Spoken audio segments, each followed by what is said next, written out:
Yo, Ego Dre, but you can call me Dre, and today we're going to talk about my last video, which did really well. You guys received the deck profile really well, and I'm getting a lot of comments, questions about a Drytron tutorial.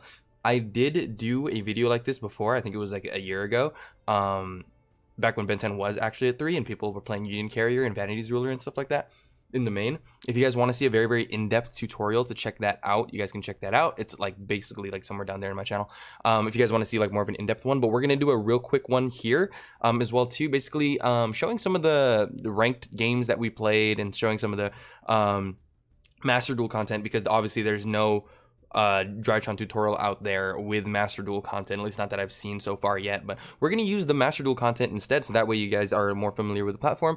And as well, we're just going to basically use replays, so that way we can talk about the plays that I have done and everything. So we're just going to get into that and do that real quick. If you guys like the video, make sure you like it. If you guys like my channel, subscribe to it. Hey, I know a lot of you guys are not subscribed to my channel, at least 94% of you. Quit playing with your boy. Don't be doing that. Go ahead and subscribe to me and comment on the video if you like to comment on it. I stick around. I discuss a lot of stuff basically about the game almost all the time, especially when you guys comment. Like I'll respond very quickly. And yeah, let's get into it. Let's get into the first game. So the way that this is basically going to work is it's going to be the first game that I show is going to be like a going second game, and then the next game I show is going to be going first game. The first one kind of showing a little bit more about the basics, and the second game showing a little bit more of a convoluted combo that is not necessary, but I mean it'll just show a little bit more. So let's get into it, guys. All right, so first things first, you can see just by looking at the starting hand, right? We have a Ben 10, we have Drytron Nova, and we have pre-prep. These are the most important cards in your hand right now at the moment. This is pretty important, and Maxi's like, it's obviously you're going first, so it's not really that big of a deal. But pre-prep and Ben 10 is the most important thing that you do. The reason why we know this, especially since we're going second, since we're going second, Maxi is very important. But yeah, especially since we're going second, this means that we're gonna have a way basically to bait out whatever they have, okay? To bait out something instantly and be able to try and play through it as much as possible. So let's go ahead and get that played out. This guy activates X-Trap. He basically goes ahead and adds the instant he activates X-Trap. I already know. I'm thinking, oh man, this guy's probably on Eldlick. That's how you guys want to be able to think while you're playing, like, and climbing the ladder and stuff like that. You want to be able to try to predict what they're playing already, right? So instantly he activates X-Trap. He's about to set a bunch of cards. I already know he's playing Eldlick. Like, he has to be on Eldlick. There's no way he's not. So notice that the first thing that I do is activate pre-preparation of rights. The very first thing I do, because if he ashes this, if he negates this, this already did its job, right? But what I'm trying to do is I'm trying to bait him into using something. And if he can't do anything to this, the perfection's coming out. I don't know if my opponent knows that, but the perfection's going to come out. And if the perfection's out, that means I'm going to negate stuff with the perfection on board while I'm doing my entire combo, right? So that way he doesn't have interaction and he doesn't have any way to hand trap me. He doesn't have any way to flip anything on me. That's the main point of the pre-prep engine. It's to be able to activate it, right?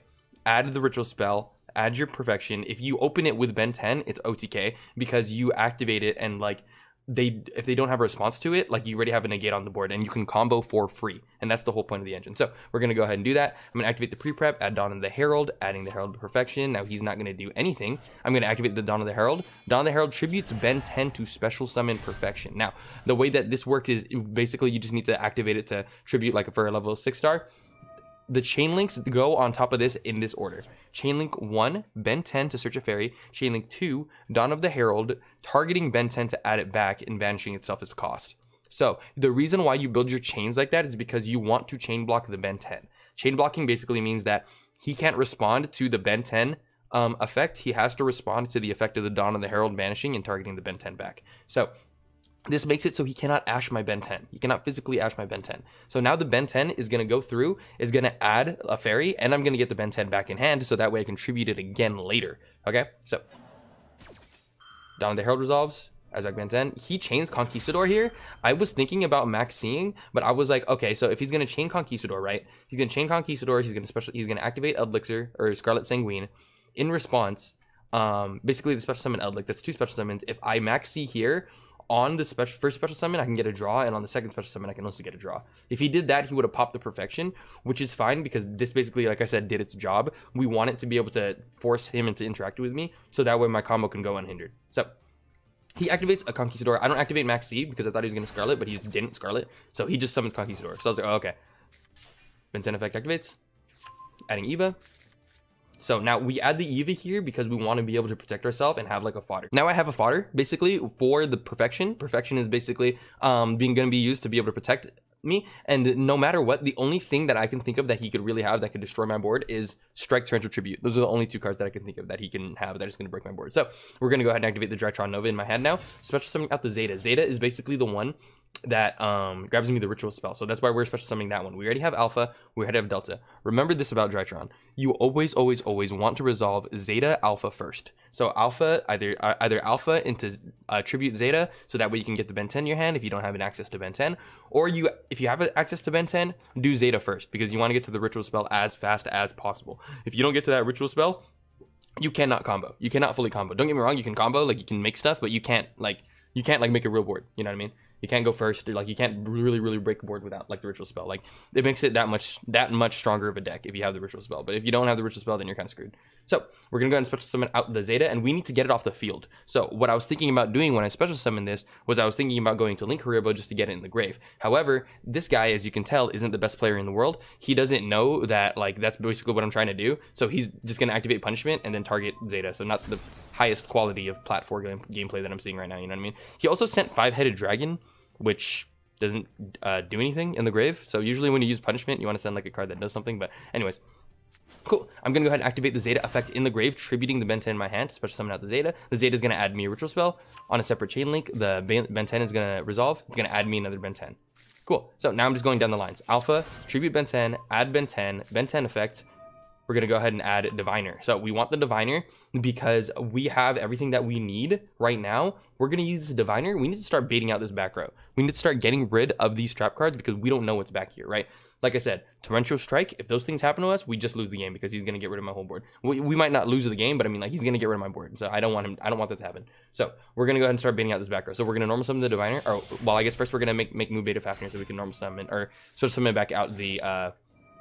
Ben 10. So Move Beta Fafnir is broken because it dumps basically any Drytron you need to the grave. So remember, like I said earlier, Zeta, Alpha, you want to get those ones because you want to get your ritual monsters, so you want to get your Ben 10, and then you also want to get your ritual spell. Now, when you send off of Fafnir, if you've already resolved these two, you want to send the Gamma, because Gamma is quote-unquote technically the best one because it gives you the most recursion, and it specials back itself and another Drytron from the grave and gives you the most bodies on the board to link summon with later. So sending Gamma off of Moon Beta Fafnir, making sure that's the third one, that's like your optimal play. Always your optimal play. You want to be able to send this. Delta itself, this one isn't necessary. You activate Delta if you're basically like in a situation where this is the only Drytron you can use, or you activate it because basically like your play is just so good, like you can afford to activate it. You know what I mean? You can afford to use it and make it. It's a little bit of more of a win more Drytron, but it's a Drytron nonetheless, so it's a good card. So now we have the Gamma in the grave. We have the Ben 10 that we're going to special summon back. We're going to go ahead and special summon back this Ben 10. I'm going to activate the Meteor. We're going to add it back to the hand by targeting one of the Drytrons and making it minus 1,000. Delta effect, special itself, reveal the Meteor, get another draw, then get the Ben 10 effect. The Ben 10 effect is going to add another orange light. Notice how many fairies I have stacked up now here. So remember, perfection. No matter how many fairies I have, I'm going to just keep sending them to be able to negate stuff. This is why I'm protecting myself. I'm protecting myself by adding these fairies. By adding these fairies, I'm only making myself stronger. Normal summon Diviner. Diviner effect, send Ints. Ints effect, target a back row to pop. He chains the Haquero here, so I'm assuming now, okay, that's got to be the Sanguine. If that's the Sanguine, then I can just negate this one, so that way he doesn't banish my Ben 10 off of Haquero. So I'm going to go ahead and negate the Haquero by sending an orange light. I don't send the Eevee here because I don't have like the fairies that I want to banish in the grave yet. Like I can banish this, but I don't really want to banish this. Like I could probably banish this, maybe one of the Ben 10s. I probably could have gotten away with that, honestly. But even still, like we'll do it next, the next negate. So I negate the Quero. Its effect resolves and pops the other one. It was just another conk. So now I know, okay, I can kill this guy for sure. Like absolutely. So I link those two away, make Nightmare Phoenix. Nightmare Phoenix effect, send Eva to basically target the Conquistador because it's still a spell and trap. We're going to go ahead and activate Eva effect in the grave. Eva is going to banish 2, adding 2 more fairies. So now I'm restocking my fairies so that way my perfection is always working. Gamma effect, tribute Ben 10. Special summon out of Drytron. Ben 10 effect, add Eva. Activate Meteor's Drytron. Special summon Ben 10 in attack mode so that way I can ensure that I have OTK. right? Link 4 away for Broilsword Dragon. Broilsword Dragon works here. I could also go for Access Code Talker. Access Code Talker would do 5,300 damage, and then plus 2,000, then plus 1,800. That would still also be game as well too. But Broilsword Dragon just basically attacks twice, so that way I can make sure I negate any kind of like effect negation in the battle phase. What happens? So swing for 2,000, swing for 18, and then Broilsword Dragon effect. Put this thing in defense, swing for game. Cool. And that was game 1, yes. Cool. So on to the next game. This game I know for a fact the guy scoops at the end, so we don't really get to see what he's basically playing or what he's on. But this is basically what a going first hand would look like, or a going first like play would look like. Notice for the first thing that we notice in our hand, right? We have Gamma. This is not good, okay? Having Gamma in the opening hand is not good, because Gamma without another Drytron doesn't make Fafnir. Luckily, we have a Drytron Fafnir, but Gamma by itself is usually pretty fucking bad, because you can't resolve its effect without another Drytron in the grave. So knowing that, luckily we have Orange Light and we have it with the perfection, so we know that like they're basically, if they have any hand traps, we can just negate it. We have the Droplet, better going second card, not really good right now. And then we have Fafnir. Fafnir, which is used to grab a Drytron Nova or Meteonis Drytron if you already have like Drytron Nova. So basically what we're going to do is we're going to go ahead and activate Drytron Fafnir. Fafnir effect is going to add Drytron Nova. Drytron Nova is going to go ahead and add or special summon out the... Maybe I should just slow it down, yeah. Special summon out the Alpha. So we're going to send the Alpha to the grave, so that way we can get into the grave with Link Rebo. So summon out Link Rebo, Drytron Alpha effect, Tribute Gamma, special summon out the Alpha effect, add Ben 10. Now we have the Ben 10. So what I do here is I link these two away for Nightmare Phoenix, so that way I can have the most link material and bodies as possible on the board while I'm basically playing. So that way I make the Nightmare Phoenix here just to basically throw it away, because I already know I'm going to use this for link material later to make an Appaloosa or something. So Gamma effect is going to activate. It's going to tribute the Ben 10. We put the Alpha in the grave, so that way we can just res it back, activate Ben 10 effect, Ben 10, add another Ben 10. Now what we're going to do is we're going to overlay these two. Make Drytron Fafnir. This guy's really, really key in the combo. Drytron Fafnir effect is going to activate. It's going to go ahead and send a Zeta. Zeta effect is going to activate. It's going to add tribute the Ben 10. Ben 10, or add Dawn of the Herald here. So the reason why I did this play is because I already knew that I was going to be able to add Diviner. It's a little bit more of a greedy play, but I already know that I have the Herald Perfection in my hand. So no matter what he does to this play as well, I'm gonna basically be able to negate it with like a with like the Orange Light. So like I was saying, I'm gonna go ahead and Ben 10 effect. Ben 10 is gonna add another Ben 10. Dawn of the Herald is gonna go ahead and activate to tribute off the Ben 10. Ben 10 will go ahead and activate as well too. Afterwards for the chain link, we've already seen this before. Ben 10 effect, banish Dawn of the Herald. Chainlink 1 Ben 10, Chainlink 2 Dawn of the Herald. Always really, really important to remember the way that the chainlinks work and the way that they resolve. Dawn of the Herald is going to add back the Ben 10, so now I have another fairy in my hand and I have another Ben 10 activate. And Ben 10 is going to add the Diviner. So the Diviner is very important here because we need, this needs to resolve. So because we need the Ritual Spell.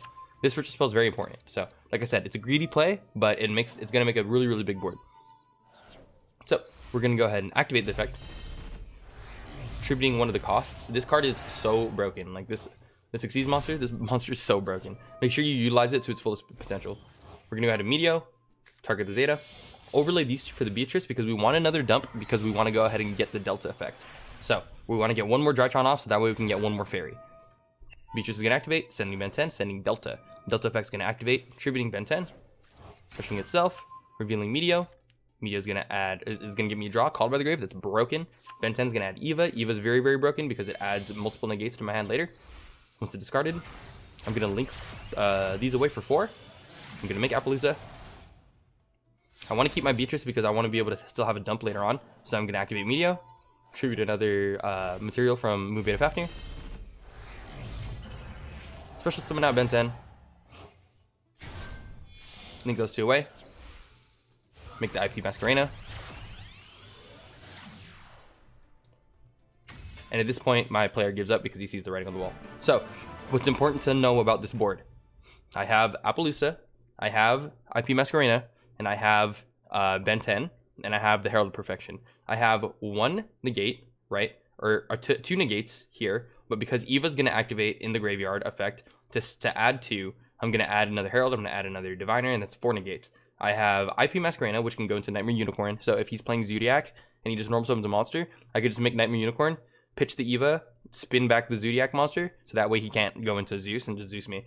And then I have 3 negates on Appaloosa. So Appaloosa is basically 3 monster negates as well too. I have a bunch of negates. Triff level of negates, literally. Triff level of negates. But that's what Drytron does, except in an actual meta fashion, unlike Pendulum. Sorry, Triff, but yeah.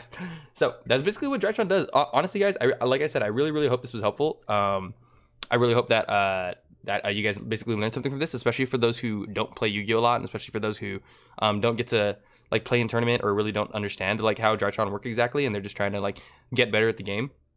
Honestly, the deck's really strong, and it's very easy. Don't get me wrong, in a sense that once you learn how to do its combos, like you'll be able to do its combos over and over again. Like it's very linear in that sense. But it can get really convoluted when it comes to different matchups and it comes to playing against other people and like learning what other people are playing. What I highly suggest to get better at Yu-Gi-Oh, learn your own deck and then learn other decks as well too, like by playing them with your own deck or by just playing them yourself. So that way you can start understanding interactions between things. Like I said, if you like the video, like it. If you like my channel, subscribe to it and comment if you guys really want to talk about Drytron and stuff like that, because there's so much to talk about Drytron. This is only the tip of the iceberg. Like there's all kinds of different ways that you could play the deck as well too. And yeah, there you guys. Have a good one.